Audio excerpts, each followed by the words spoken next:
शकों का सबसे प्रतापी शासक रुद्रदामन प्रथम था, जिसका शासन 130-185 गुजरात के बड़े भाग पर था। इसने काठियावाड़ की अर्धशुष्क सुदर्शन झील मौर्यों द्वारा निर्मित का जीर्णोद्धार किया।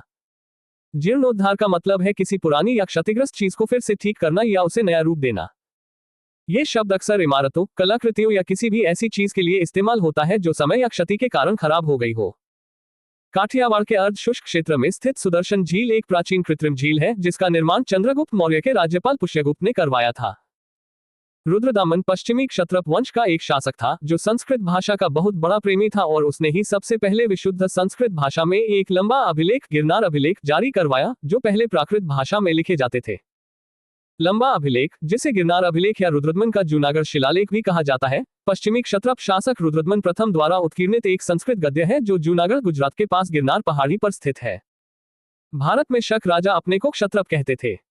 भारत में शक राजा अपने को क्षत्रप, सैट्रैप कहते थे, जो कि ईरानी शासन प्रणाली से प्रेरित थी। प्राचीन शकों का क्षत्रप समूह। शक शासक खुद को राजाओं का राजा कहते थे क्योंकि वे सैन्य गवर्नरों और क्षत्रपों की मदद से शासन करते थे। पार्थियन, जिन्हें पहलव के नाम से भी जाना जाता है, एक प्राचीन ईरानी समूह था जिसने 247 बीसी से 224 ईस्वी तक ईरान में एक प्रमुख राजनीतिक शक्ति के रूप में शासन किया। पश्चिमोत्तर भारत में शकों के आधिपत्य के बाद पार्थियाई लोगों आधिपत्य हुआ। पश्चिमोत्तर भारत में शकों के बाद पार्थियन लोगों का शासन आया, लेकिन यह शासन सीमित था और बाद में कुषाणों ने इंडो पार्थियन शासन को बदल दिया। शकों और यूनानियों की तुलना में उन्होंने पहली शताब्दी ईस्वी में उत्तर पश्चिमी भारत के केवल एक छोटे से हिस्से पर शासन किया। सबसे प्रसिद्ध पार्थियन राजा गोंडोफेनेस था, जिसके शासनकाल में सेंट थॉमस ईसाई धर्म का प्रचार करने के लिए भारत आए थे। इसी के शासनकाल में सेंट थॉमस ईसाई धर्म का प्रचार करने के लिए भारत आया था। सबसे प्रसिद्ध पार्थियाई राजा गोंडोफेनेस था। पार्थियाई लोगों का मूल स्थान ईरान में था। पार्थियन लोगों का मूल स्थान मोटे तौर पर ईरान के उत्तर पूर्वी क्षेत्र में था, जिसे आज खुरासान के नाम से जाना जाता है। कुषाण प्राचीन भारत के राजवंशों में से एक था, जिसका शासनकाल लगभग पहली शताब्दी ईसा पूर्व से तीसरी शताब्दी ईस्वी तक था। वे मध्य एशिया से आए युएझी लोगों के वंशज थे और उनके साम्राज्य में वर्तमान अफगानिस्तान, पाकिस्तान और उत्तरी भारत के कुछ हिस्से शामिल थे। पल्लव राजवंश के बाद कुषाण राजवंश ने भारत में शासन किया। जो कुषाण वंश के लोग थे वे यूची और तोखरी भी कहलाते थे, जो मध्य एशिया से आए थे। यूची नामक एक कबीला 5 कुलों में बट गया था, उन्हीं में कुल के थे कुषाण। कुषाण वंश के संस्थापक कुजुल कटफी था। इस वंश का सबसे प्रतापी राजा कनिष्क था। इनकी राज पुरुषपुर या पेशावर थी। कुषाणों की द्वितीय राजधानी मथुरा। यूची कबीले के 5 कुलों में से एक कुषाण वंश की स्थापना कुजुल कटफिसिस ने की थी, और इस वंश का सबसे शक्तिशाली शासक कनिष्क था, जिसकी राजधानी पुरुषपुर पेशावर थी, जबकि मथुरा उनकी दूसरी राजधानी थी। कनिष्क ने 78 ई में गद्दी पर बैठने के समय एक संवत की शुरुआत की, जिसे शक संवत कहा जाता है, जिसका उपयोग भारत सरकार द्वारा किया जाता है।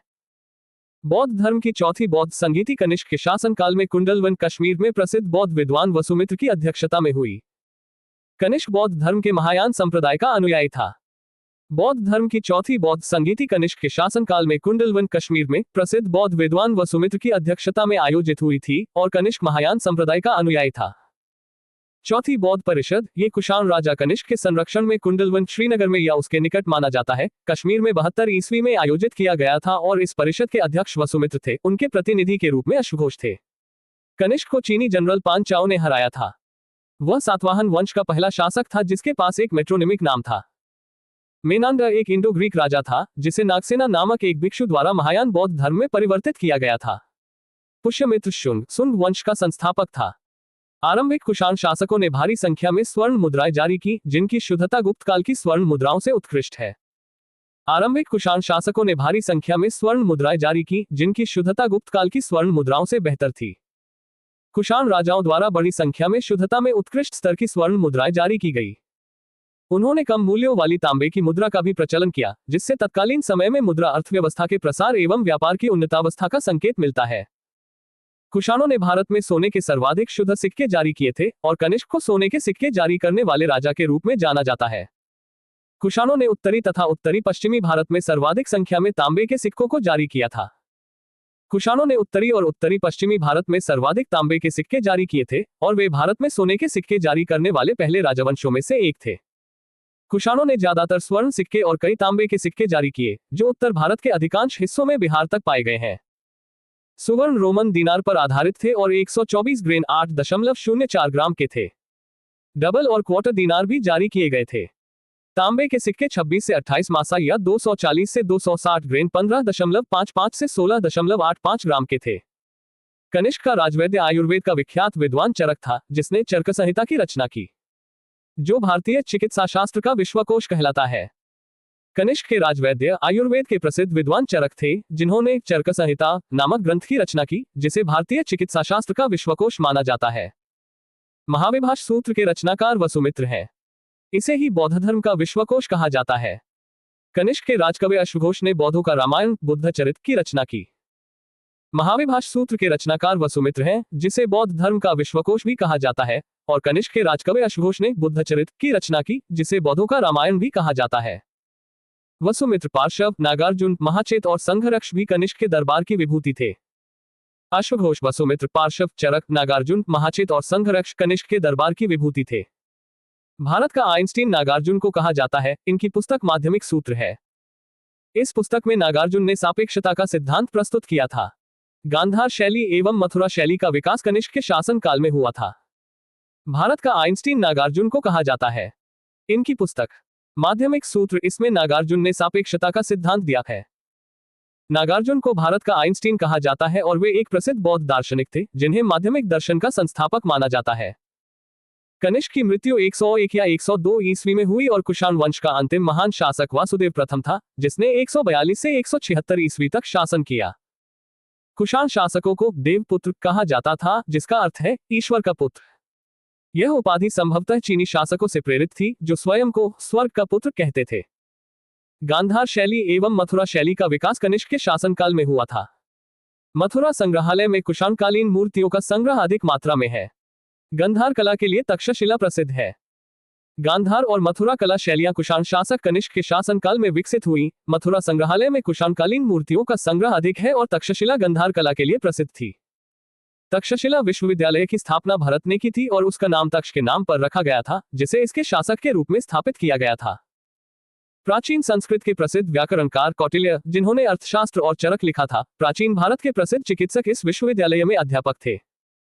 प्राचीन भारत के प्रमुख शिक्षा केंद्र तक्षशिला की स्थापना राजा भरत ने की थी और अपने पुत्र तक्ष को प्रशासक बनाने की वजह से इसका नाम तक्षशिला पड़ा। इसे इंसानी सभ्यता की सबसे पहली पाठशाला के रूप में भी जाना जाता है, जो 700 बीसी यानी ईसा के जन्म से 700 साल पहले बनाई गई थी। रेशम मार्ग पर नियंत्रण रखने वाले शासकों में सबसे प्रसिद्ध कुषाण थे। कुषाण साम्राज्य में मार्गों पर सुरक्षा का प्रबंध था। रेशम मार्ग का आरंभ कनिष्क ने कराया था।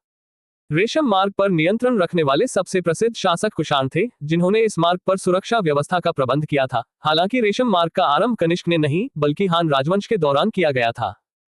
रेशम बनाने की तकनीक का आविष्कार सबसे पहले चीन में हुआ था और ये लगभग 7000 साल पहले शुरू हुआ था। मथुरा शाटक नामक एक विशेष प्रकार के वस्त्र के निर्माण का एक महत्वपूर्ण केंद्र था। कुषाण काल में वास्तुकला और मूर्तिकला काफी विकसित हुई और इसी काल में बुद्ध की खड़ी प्रतिमाओं का निर्माण हुआ, खासकर मथुरा और गांधार कला शैलियों में।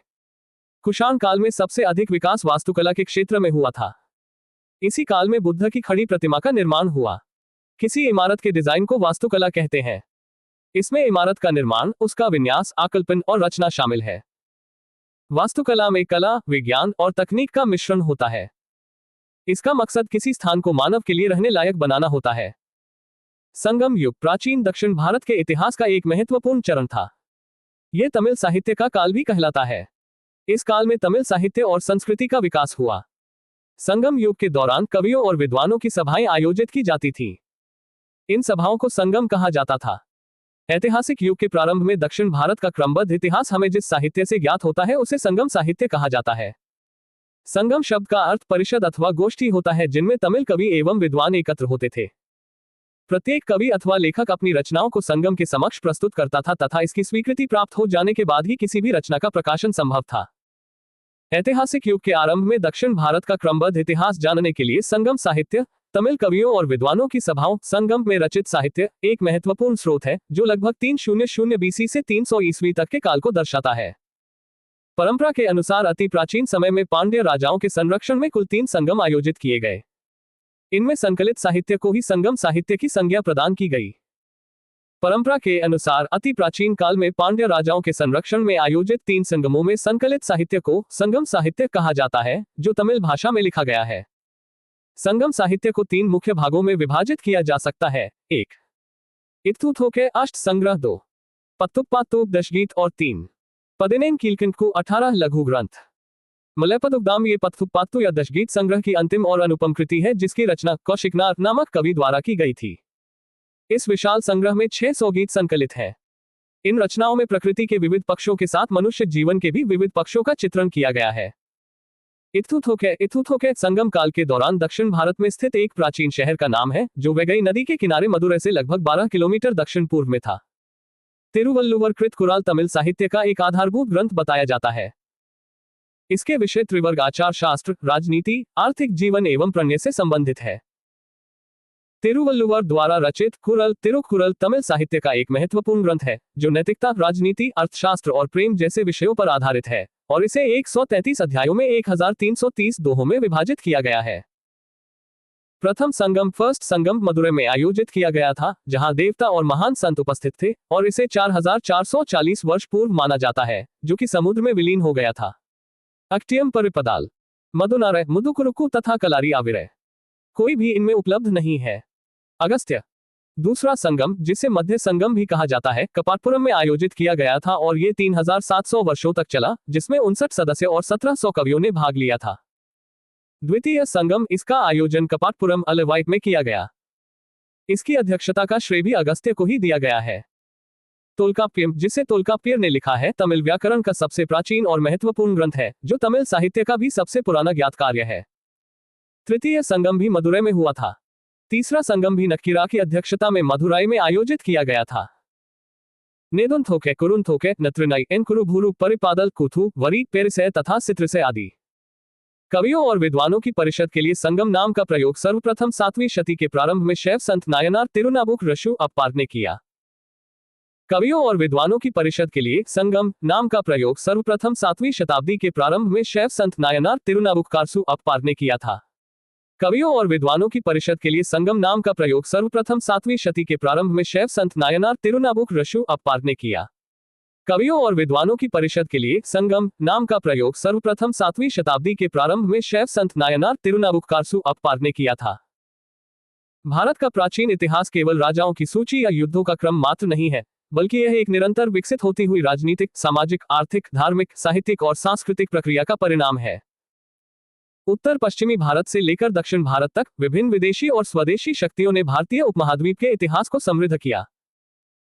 इसी क्रम में शकों, पार्थियनों और कुषाणों का योगदान अत्यंत महत्वपूर्ण रहा, जिनके साथ साथ दक्षिण भारत में संगम युग के अंतर्गत तमिल साहित्य और संस्कृति का अभूतपूर्व विकास हुआ। इन सभी धाराओं को एक साथ देखने पर यह स्पष्ट होता है कि भारत की प्राचीन सभ्यता बहुआयामी, समन्वयात्मक और गतिशील थी। उत्तर पश्चिमी भारत में मौर्य साम्राज्य के पतन के बाद जिन शक्तियों का उदय हुआ, उनमें शकों का विशेष स्थान है। शक मूलतः मध्य एशिया से आए थे और उन्होंने भारत में अपने शासन को स्थापित करते हुए स्थानीय प्रशासनिक और सांस्कृतिक परंपराओं को अपनाया। भारत में शक शासक स्वयं को क्षत्रप कहते थे, जो ईरानी प्रशासनिक व्यवस्था से लिया गया पद था। क्षत्रप का अर्थ प्रांतीय शासक या गवर्नर होता था। शक शासक अपने आप को राजाओं का राजा भी कहते थे, क्योंकि उनका शासन सैन्य गवर्नरों और अधीनस्थ क्षत्रपों के माध्यम से संचालित होता था। शकों के अनेक शासकों में रुद्रदामन प्रथम सबसे अधिक प्रतापी और प्रसिद्ध माना जाता है। रुद्रदामन प्रथम का शासनकाल लगभग 130 ईस्वी से 150 ईस्वी के बीच माना जाता है और उसका प्रभाव गुजरात तथा काठियावाड़ के बड़े भाग पर था। रुद्रदामन प्रथम का महत्व केवल उसकी राजनीतिक शक्ति तक सीमित नहीं था, बल्कि वह एक कुशल प्रशासक, सांस्कृतिक संरक्षक और साहित्य प्रेमी शासक भी था। उसने काठियावाड़ के अर्ध शुष्क क्षेत्र में स्थित सुदर्शन झील का जीर्णोद्धार करवाया। ये झील मूल रूप से मौर्य काल में चंद्रगुप्त मौर्य के राज्यपाल पुष्यगुप्त द्वारा बनवाई गई थी। समय के साथ यह झील क्षतिग्रस्त हो गई थी और रुद्रदामन ने इसका पुनर्निर्माण करवाकर क्षेत्र की सिंचाई व्यवस्था को सुदृढ़ किया। जीर्णोद्धार का अर्थ किसी पुरानी या क्षतिग्रस्त संरचना को पुनः ठीक करना या उसे नया स्वरूप देना होता है। प्राचीन काल में इस प्रकार के सार्वजनिक निर्माण कार्य शासक की लोक कल्याणकारी नीति और प्रशासनिक क्षमता को दर्शाते थे। रुद्रदामन प्रथम को विशेष रूप से उसके गिरनार अभिलेख के लिए जाना जाता है, जिसे जूनागढ़ शिलालेख भी कहा जाता है। यह अभिलेख गुजरात के जूनागढ़ के निकट गिरनार पहाड़ी पर उत्कीर्ण है और इसे भारतीय इतिहास का पहला लंबा संस्कृत गद्य अभिलेख माना जाता है। इससे पूर्व अधिकांश अभिलेख प्राकृत भाषा में लिखे जाते थे। इस अभिलेख में रुद्रदामन की वंशावली, उसकी सैन्य सफलताओं, प्रशासनिक उपलब्धियों और सार्वजनिक कार्यों का विस्तार से वर्णन है। यह अभिलेख न केवल राजनीतिक इतिहास का महत्वपूर्ण स्रोत है, बल्कि संस्कृत भाषा के विकास और उसके राजकीय प्रयोग का भी प्रमाण है। इससे यह स्पष्ट होता है कि शक शासक भारतीय सांस्कृतिक परंपराओं में पूरी तरह रच बस चुके थे। शकों के पश्चात उत्तर पश्चिमी भारत में पार्थियनों का आगमन हुआ। पार्थियन, जिन्हें भारतीय स्रोतों में पहलव भी कहा गया है, मूलतः ईरान के उत्तर पूर्वी क्षेत्र खुरासान से आए थे। पार्थियनों का शासन भारत में अपेक्षाकृत सीमित रहा और वे शकों तथा कुषाणों की तुलना में कम शक्तिशाली सिद्ध हुए। फिर भी उनका ऐतिहासिक महत्व कम नहीं है। पश्चिमोत्तर भारत में शकों के आधिपत्य के बाद पार्थियन लोगों का शासन स्थापित हुआ, हालांकि यह शासन केवल उत्तर पश्चिमी भारत के कुछ हिस्सों तक ही सीमित था। पार्थियनों में सबसे प्रसिद्ध राजा गोंडोफेनेस था। उसके शासनकाल के साथ एक महत्वपूर्ण धार्मिक परंपरा जुड़ी हुई है। ईसाई परंपरा के अनुसार सेंट थॉमस इसी के शासनकाल में भारत आए और उन्होंने ईसाई धर्म का प्रचार किया। इससे यह संकेत मिलता है कि भारत उस समय न केवल व्यापारिक दृष्टि से, बल्कि धार्मिक और सांस्कृतिक दृष्टि से भी अंतर्राष्ट्रीय संपर्कों का केंद्र था। पार्थियनों का शासन धीरे धीरे समाप्त हो गया और अंततः कुषाणों ने इंडो पार्थियन सत्ता को समाप्त कर दिया। कुषाण वंश का उदय भारतीय इतिहास की एक अत्यंत महत्वपूर्ण घटना थी। कुषाण मूलतः मध्य एशिया के यूची येजी कबीले से संबंधित थे। यूची कबीला 5 कुलों में विभाजित था, जिनमें से एक कुल कुषाण था। इसी कुषाण कुल ने भारत में एक शक्तिशाली साम्राज्य की स्थापना की। कुषाण वंश के संस्थापक कुजुल कटफिसिस थे। उनके उत्तराधिकारियों ने साम्राज्य का विस्तार किया और इसे एक सुदृढ़ राजनीतिक शक्ति के रूप में स्थापित किया। कुषाणों का सबसे प्रतापी और प्रसिद्ध शासक कनिष्क था। कनिष्क का शासनकाल भारतीय इतिहास में स्वर्णिम अध्याय के रूप में देखा जाता है। उसकी राजधानी पुरुषपुर थी, जिसे आधुनिक पेशावर के नाम से जाना जाता है। मथुरा कुषाणों की दूसरी राजधानी थी, जो उत्तर भारत में उनके सांस्कृतिक और धार्मिक प्रभाव का प्रमुख केंद्र थी। कनिष्क ने 78 ईस्वी में गद्दी पर बैठते समय एक नए संवत की शुरुआत की, जिसे शक संवत कहा जाता है। यह संवत आज भी भारत सरकार द्वारा प्रयुक्त राष्ट्रीय पंचांग का आधार है। कनिष्क के शासनकाल में बौद्ध धर्म का विशेष उत्कर्ष हुआ। वह महायान बौद्ध धर्म का अनुयायी था और उसने बौद्ध धर्म को राजाश्रय प्रदान किया। उसके संरक्षण में बौद्ध धर्म की चौथी महासभा या चौथी बौद्ध संगीति आयोजित की गई। यह परिषद कश्मीर के कुंडलवन में आयोजित हुई थी। इस परिषद की अध्यक्षता प्रसिद्ध बौद्ध विद्वान वसुमित्र ने की थी और अश्वघोष उनके प्रमुख सहायक या प्रतिनिधि थे। इस परिषद में बौद्ध धर्म के सिद्धांतों का संकलन और व्याख्या की गई तथा महायान परंपरा को दार्शनिक आधार प्रदान किया गया। कनिष्क का दरबार विद्वानों, दार्शनिकों और साहित्यकारों से सुशोभित था। उसके दरबार की प्रमुख विभूतियों में वसुमित्र, अश्वघोष, नागार्जुन, चरक, पार्श्व, महाचेत और संघरक्ष का नाम उल्लेखनीय है। अश्वघोष कनिष्क के राजकवि थे और उन्होंने बुद्ध चरित की रचना की, जिसे बौद्धों का रामायण कहा जाता है। ये ग्रंथ संस्कृत साहित्य का एक उत्कृष्ट उदाहरण है। नागार्जुन एक महान बौद्ध दार्शनिक थे और उन्हें माध्यमिक दर्शन का संस्थापक माना जाता है। उनकी प्रसिद्ध रचना माध्यमिक सूत्र में सापेक्षता और शून्यता के सिद्धांत का विवेचन मिलता है। इसी कारण उन्हें भारत का आइंस्टीन भी कहा जाता है। कनिष्क के राजवैद्य चरक आयुर्वेद के महान आचार्य थे। उन्होंने चरक संहिता की रचना की, जिसे भारतीय चिकित्सा शास्त्र का विश्वकोश कहा जाता है।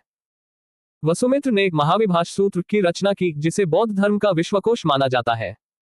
इस प्रकार कुषाण काल केवल राजनीतिक विस्तार का ही नहीं, बल्कि बौद्धिक और साहित्यिक उत्कर्ष का भी काल था। कला और स्थापत्य के क्षेत्र में भी कुषाण काल का विशेष महत्व है। इस काल में गांधार और मथुरा कला शैलियों का विकास हुआ। गांधार कला पर यूनानी प्रभाव स्पष्ट दिखाई देता है, जबकि मथुरा कला अधिक स्वदेशी परंपराओं पर आधारित थी। इसी काल में बुद्ध की मानव रूप में प्रतिमाओं का निर्माण प्रारंभ हुआ, विशेषकर खड़ी हुई बुद्ध प्रतिमाएं। तक्षशिला गांधार कला का प्रमुख केंद्र था और मथुरा संग्रहालय में कुषाणकालीन मूर्तियों का विशाल संग्रह आज भी सुरक्षित है। वास्तुकला के क्षेत्र में इस काल में स्तूपों, विहारों और चैत्यगृहों का निर्माण हुआ। वास्तुकला का अर्थ केवल इमारतों का निर्माण नहीं, बल्कि उनके डिजाइन, विन्यास और संरचना से भी है, जिसमें कला, विज्ञान और तकनीक का समन्वय होता है। आर्थिक दृष्टि से कुषाण काल अत्यंत समृद्ध था। कुषाण शासकों ने बड़ी संख्या में स्वर्ण और तांबे के सिक्के जारी किए। प्रारंभिक कुषाण शासकों द्वारा जारी स्वर्ण मुद्राओं की शुद्धता गुप्त काल की स्वर्ण मुद्राओं से भी अधिक मानी जाती है। कुषाणों ने भारत में सोने के सर्वाधिक शुद्ध सिक्के जारी किए और कनिष्क को विशेष रूप से स्वर्ण सिक्के जारी करने वाले शासक के रूप में जाना जाता है। उन्होंने कम मूल्य के तांबे के सिक्कों का भी व्यापक प्रचलन किया, जिससे व्यापार और मुद्रा अर्थव्यवस्था के विकास का संकेत मिलता है। कुषाणों के स्वर्ण सिक्के रोमन दीनार पर आधारित थे और उनका वजन लगभग 124 ग्रेन या 8.04 ग्राम होता था। तांबे के सिक्कों का वजन 240 से 260 ग्रेन के बीच था। कुषाणों ने रेशम मार्ग पर नियंत्रण स्थापित कर अंतर्राष्ट्रीय व्यापार को प्रोत्साहित किया। हालांकि रेशम मार्ग की शुरुआत हान राजवंश के काल में चीन में हुई थी और रेशम निर्माण की तकनीक का आविष्कार भी चीन में लगभग 7000 वर्ष पहले हुआ था। फिर भी कुषाणों ने इस मार्ग को सुरक्षित बनाकर भारत को मध्य एशिया, चीन और रोमन साम्राज्य से जोड़ा। मथुरा उस समय शाटक नामक विशेष वस्त्र के निर्माण का प्रमुख केंद्र था। इस व्यापारिक समृद्धि ने भारतीय समाज में आर्थिक स्थिरता और सांस्कृतिक आदान प्रदान को बढ़ावा दिया। कुषाण काल में शिक्षा के क्षेत्र में भी महत्वपूर्ण विकास हुआ। तक्षशिला विश्वविद्यालय प्राचीन भारत का एक प्रमुख शिक्षा केंद्र था।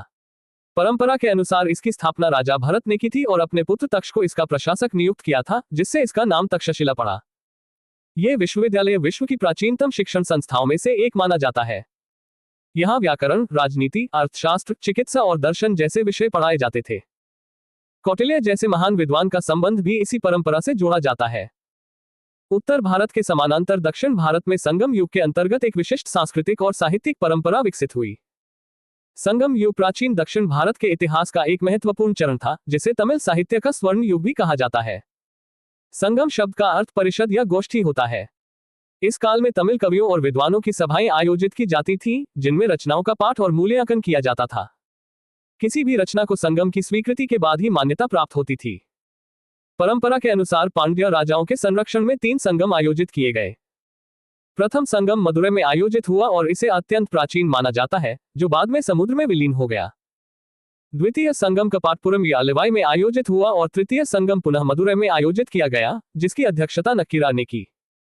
संगम साहित्य दक्षिण भारत के सामाजिक, आर्थिक, राजनीतिक और सांस्कृतिक जीवन का प्रामाणिक चित्र प्रस्तुत करता है। संगम साहित्य को 3 प्रमुख वर्गों में विभाजित किया जाता है: इत्तुथोक्य या अष्ट संग्रह, पत्तुपात्तु या दशगीत और पदिनेन कीलकंठकु या 18 लघु ग्रंथ। पत्तुपात्तु संग्रह की अंतिम और विशिष्ट कृति मलयपदुक्तम है, जिसकी रचना कौशिकनार ने की थी। इसमें लगभग 600 गीत संकलित हैं, जिनमें प्रकृति, मानव जीवन, प्रेम, वीरता और समाज के विविध पहलुओं का सजीव चित्रण मिलता है। संगम साहित्य का एक अत्यंत महत्वपूर्ण ग्रंथ तिरुवल्लुवर द्वारा रचित तिरुकुरल है। ये ग्रंथ 133 अध्यायों और 1330 दोहों में विभाजित है और इसके विषय त्रिवर्ग, धर्म, अर्थ और काम पर आधारित है। तिरुकुरल को तमिल साहित्य का आधारभूत ग्रंथ माना जाता है और इसकी शिक्षाएं आज भी प्रासंगिक हैं। संगम शब्द का प्रयोग कवियों और विद्वानों की परिषद के लिए 7वीं शताब्दी के प्रारंभ में शैव संत तिरुनावुक्करसु, जिन्हें अप्पार के नाम से भी जाना जाता है, द्वारा किया गया। इससे यह स्पष्ट होता है कि संगम परंपरा बाद के काल में भी सांस्कृतिक स्मृति के रूप में जीवित रही। इस प्रकार शकों, पार्थियनों और कुषाणों की राजनीतिक, प्रशासनिक और सांस्कृतिक उपलब्धियां तथा दक्षिण भारत के संगम युग की साहित्यिक परंपरा मिलकर भारत के प्राचीन इतिहास को एक व्यापक, समन्वित और बहुरंगी स्वरूप प्रदान करती है। यह इतिहास केवल सत्ता परिवर्तन की कथा नहीं है, बल्कि यह विचारों, भाषाओं, धर्मों, कलाओं और जीवन मूल्यों के निरंतर विकास की कहानी है, जिसने भारतीय सभ्यता को उसकी विशिष्ट पहचान प्रदान की।